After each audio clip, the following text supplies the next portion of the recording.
An Azorius pre-modern commander deck? Let's talk about that in another installment of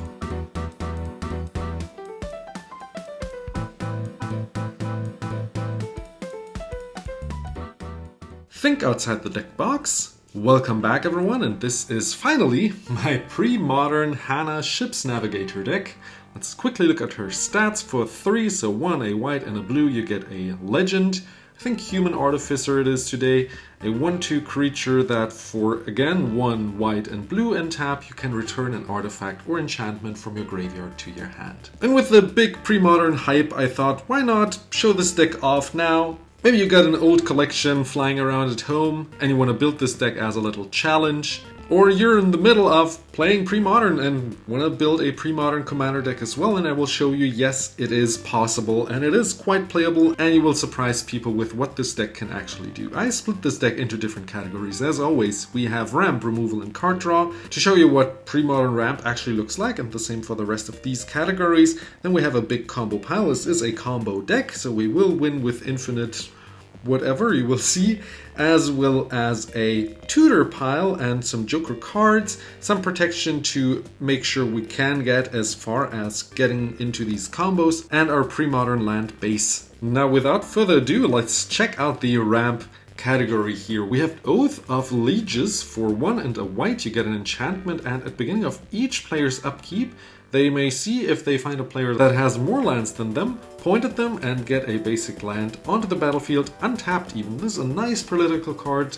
You're making friends and everyone gets some extra lands onto the battlefield. We are not playing green, so we will barely have more lands than everyone else.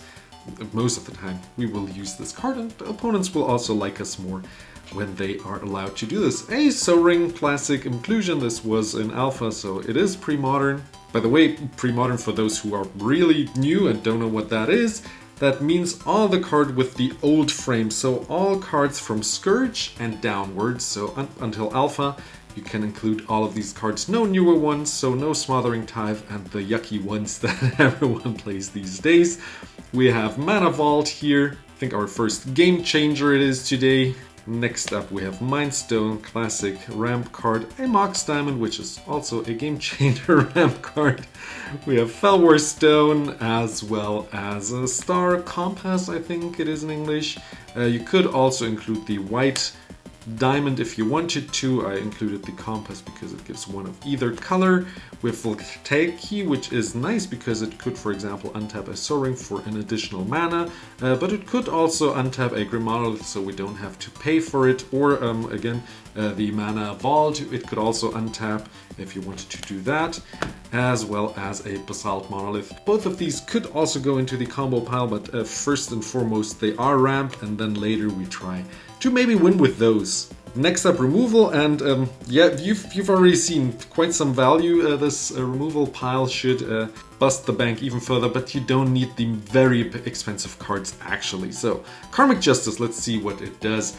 If any of your permanents is getting destroyed that are non-creatures, and we're barely playing any creatures, you may also destroy a permanent of the opponent. So if they cast a spell or have an ability that destroys something, you also destroy something. It doesn't even have to be the same type. I really like this card. Capsize. This could also go into combo. If we have infinite mana, we can bounce everything our opponents have. Really nice.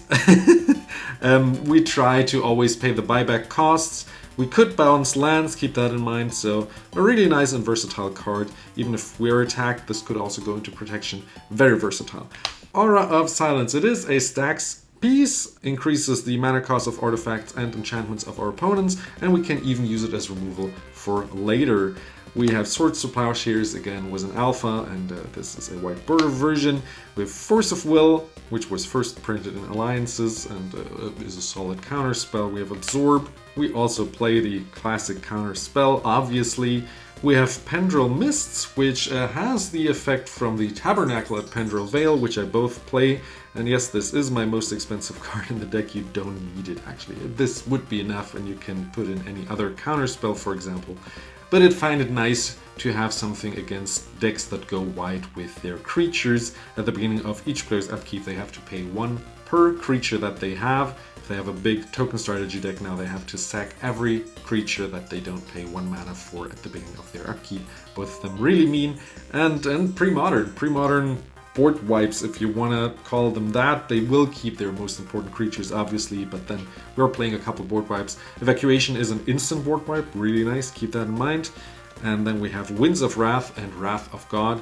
Both of them wipe the board of all creatures if they're not enchanted. I had Prenum's Aura in there for a while, so I could protect my Hanna, but I just didn't mind that much, and most of the time she is not enchanted.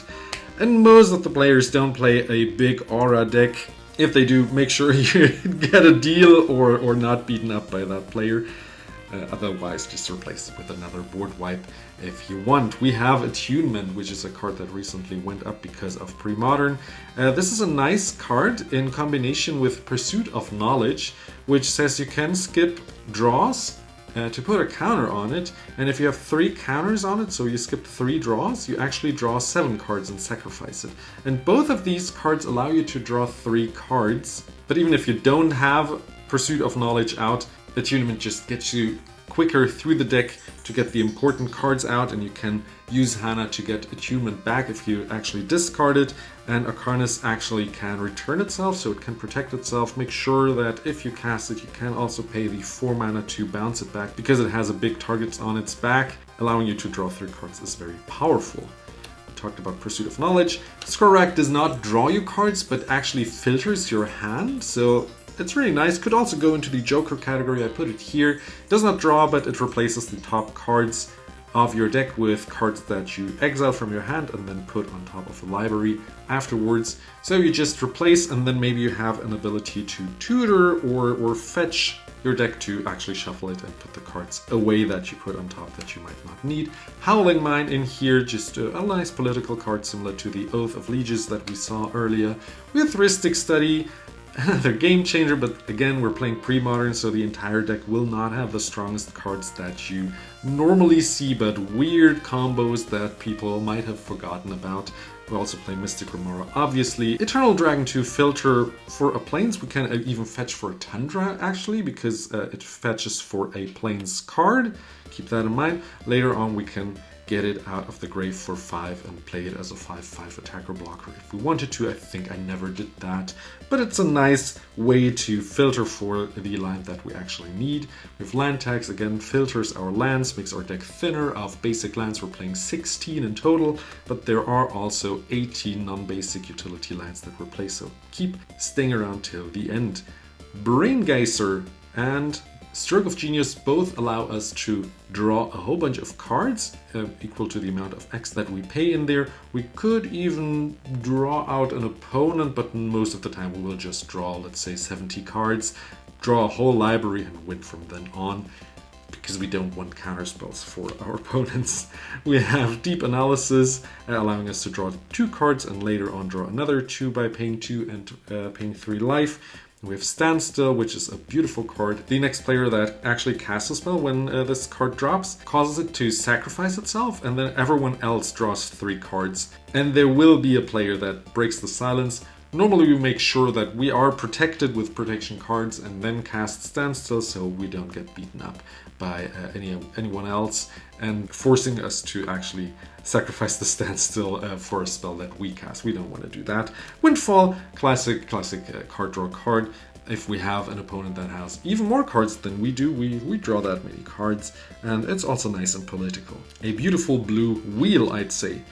And before we look at the combos and how this deck actually wins, did you know this channel is sponsored by myself and everyone else who wants to become a YouTube member? Even if it's just a cup of coffee, I would really appreciate it. If you want to take a look at the higher tiers, you can even get the playmat that you see for the entire month of March. After that, it's gone. This is the Cardboard Tutor Dan playmat, and if you enjoy it and like it and want to support the channel, do consider becoming a cardboard curator, and I will send you this very playmat right to your doorstep. Now, enough with the self-plugging, let's look at the combos and how this deck actually wins now that we looked at how it ramps, removes, and card draws. We have the Phyrexian processor here that allows us to pay any amount of life points, there it goes, and then gets X counters onto it. After that, you may pay 4 and get an XX Phyrexian token that is equal to the counters that are on here. So let's say you pay like, you start the game and you pay like 35 life points. This is on purpose, number that I say. And then from then on, you can create a 35-35 creature. But that's actually not the important part. This might win us the game, but what we want to actually do is with second chance, get to 5 life points or less. And then from then on, we sack it every turn to get an extra turn. And then we can create, if we have enough mana, the XX token. But even more importantly, with Hanna Ship's Navigator, now we can actually get the second chance back by paying 3 from the grave, because we have to sacrifice it, and get the second chance back into our hand, cast it again, and then we have the extra turn in the next upkeep.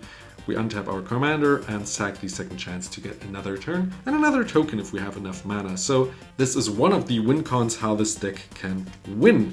Next up, we have some extra turns. All of these make sure that with second chance out, we can cast it, go down to 5, maybe we are already below 5, cast it and get an extra turn and then go into the loop of getting infinite turns.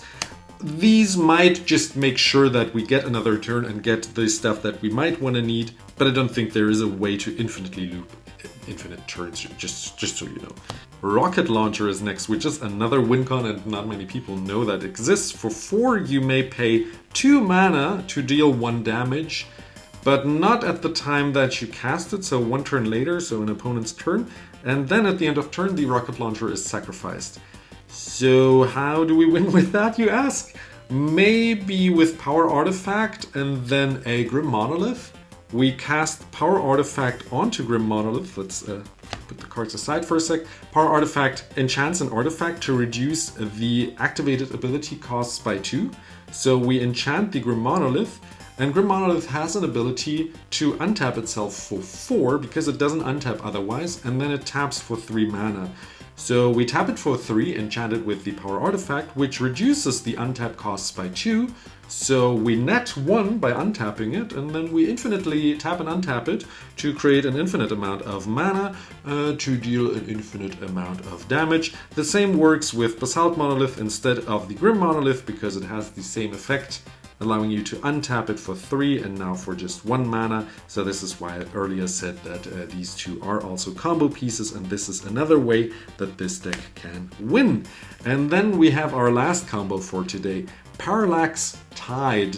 It has Fading 5, so it enters with 5 counters onto it, and you may at some point, at any point, remove a counter to remove a land from the battlefield. But the Fading also says at the beginning of your upkeep, if you cannot remove a counter, you always remove a counter at the upkeep, you have to sacrifice it. And if it leaves the battlefield, all the lands are given back to the players that you exiled the lands from. Now you ask, how is that a combo piece? Well, maybe we should turn it into a creature. This is the same card, but for creatures. Now you can remove a counter to remove a creature, and when it leaves the battlefield, you can give them all, well, you have to give them all the creatures back. And with Opalescence, all enchantments are creatures. So how does this combo work? All of these are now creatures equal to their mana costs, and you start exiling lands and put it onto the stack. You remove 5 lands and it has no counters onto it. You now have the effect 5 times on the stack that you want to remove lands from the battlefield. Now, this is a creature and you want to exile lands.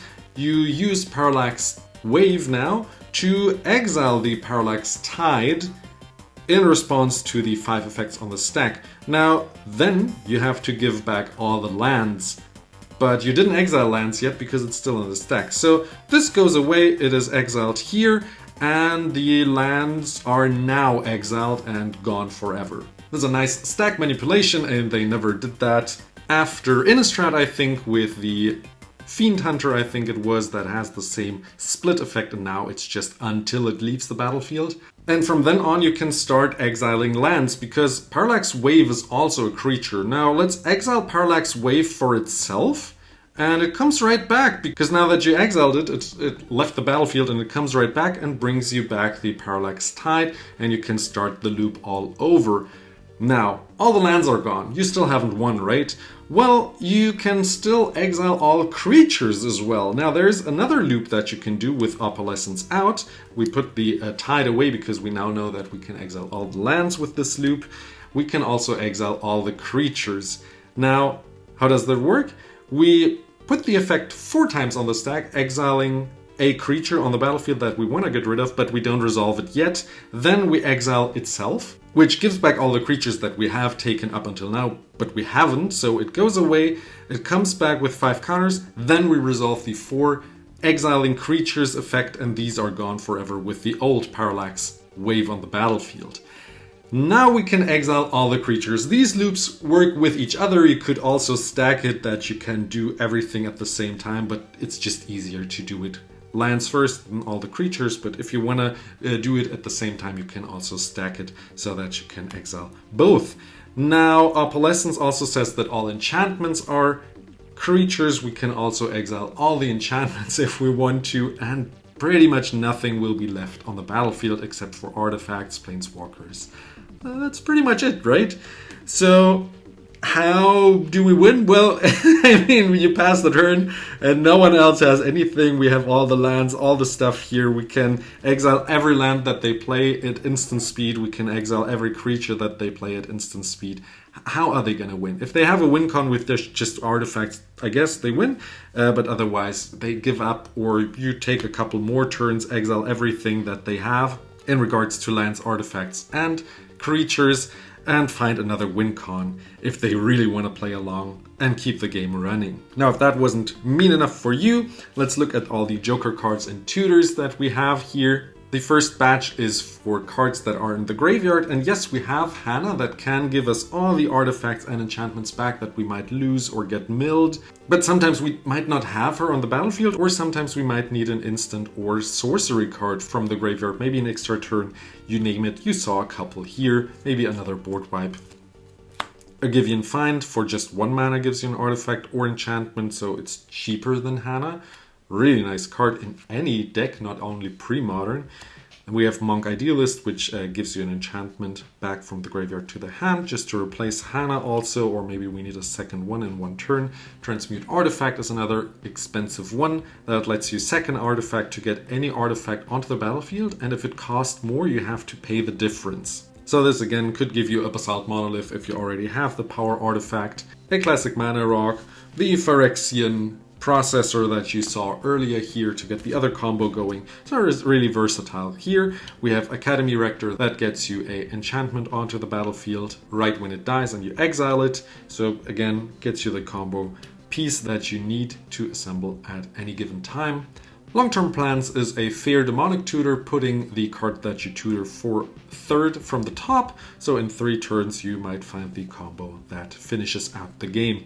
Intuition gives you 3 cards from the library in front of all the players, and one of them chooses 2 of the cards that go into your grave and 1 into your hand. And usually you pick out artifacts, enchantments that Hanna can get back, so you have a combo assembled to win the game from then on.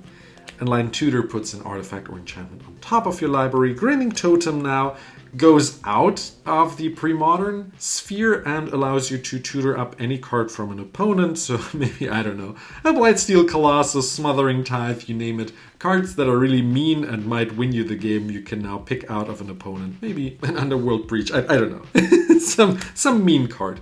We have Steel Enchantment now with all the strong enchantments flying around. Again, Rhystic Study, Mystic Remora, of course, but also Smothering Tithe and the like. You can take control over them and have a second copy or a better card that is not pre-modern legal, and then copy artifact to copy any artifact in play. This could be any of your combo pieces or the strongest artifact that you find on the battlefield. Now lastly, before we look at the lands, and I hope you enjoyed this pre-modern video, we have the protection pile with Artification, which turns creatures into gold, but old gold, not sacrificable gold. So it's an enchantment that stays around and turns creatures that deal damage to you into gold creatures that are just walls and can only block now and are not able to attack. And if Artification leaves the battlefield, all the gold tokens counters are removed. Crawl Space only allows for 2 creatures to attack you at any time. We have Force Field that reduces the damage that it would deal to 1 by paying 1. Really nice card. Next up we have Ensnaring Bridge that says that no creature bigger than our hand size can actually attack us. So sometimes we have a big hand and this card does nothing, but sometimes we really are stuck at like 1 or 2 cards, maybe 3, and then only smaller creatures can attack. We have Maze of Ith, removing an attacker from the battle and just untapping it, it doesn't do anything anymore. We have Tangle Wire that again has Fading 4, and at the beginning of each player's upkeep they have to tap a permanent, in this case an artifact, creature or land per counter. This card is really strong at the beginning of the game just to slow down the start and make sure that you can start assembling stuff. And later in the game it's not the best card and you just want to discard it or whatever. You don't need it, or with Scroll Rack you put it on top again. We have Solitary Confinement. Oh, one more thing at the beginning of the game. If you sack it early, like after 4 turns, you can get it back with Hanna, obviously, and annoy the players again.